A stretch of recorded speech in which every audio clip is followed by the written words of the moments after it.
திருமாவளவன் மது ஒழிப்பு மாநாட்டிற்கு பாமக ராமதாஸை அழைக்க வேண்டும் என நாம் தமிழர் கட்சி ஒருங்கிணைப்பாளர் சீமான் செய்தியாளர் சந்திப்பில் தெரிவித்துள்ளார்.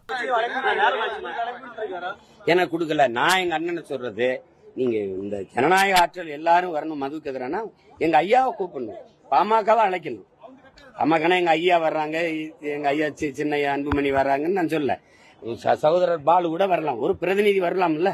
அவர் மதுவுக்கு எதிராக நிக்கிறது யாரு இந்த மண்ணில் நீண்ட காலமா? எனக்கு எங்க அண்ணன் அழைக்கணும், இல்ல அழைக்காம கூட நான் போவேன். நான் அங்கே இருந்தவன் தானே, அதுல எனக்கு ஒண்ணும் இல்ல. ஆனா என்னை அழைக்கல.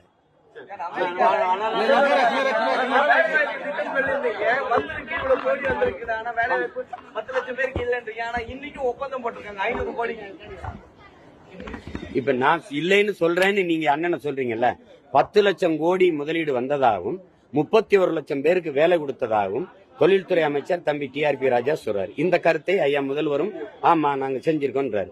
இது நீங்க ஏற்கிறீங்களா? இந்த 10 லட்சம் கோடி முதலீடு வந்திருக்கா? நீங்க சொல்றீங்கன்னு என்ன சொல்றீங்களே, இப்ப நீங்க சொல்லுங்க ஆமா வந்திருக்குன்னு ஏதாவது சான்று இருக்கா?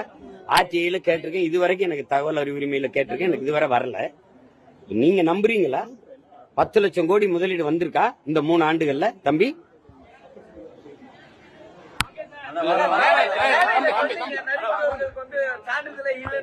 நரிக்குறவர் வேற, நரிக்குறவர் கிடையாது. அவங்க குருவிக்காரர்கள், அவங்க அக்கி பீக்கி, அவங்க மகாராஷ்டிரில இருந்து வந்தவர்கள். குறவர்ங்கிற ஆதி தமிழ் குடி.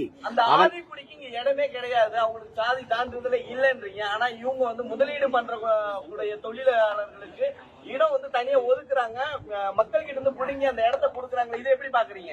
எப்படி பாக்கல, கொடுமையா பாக்குறேன். என் நிலத்தை நாட்டை அடமானம் வைக்கிறதா பாக்குறேன், விக்கிறதா பாக்குறேன். அதனாலதான் நான் எதிர்க்கிறேன்.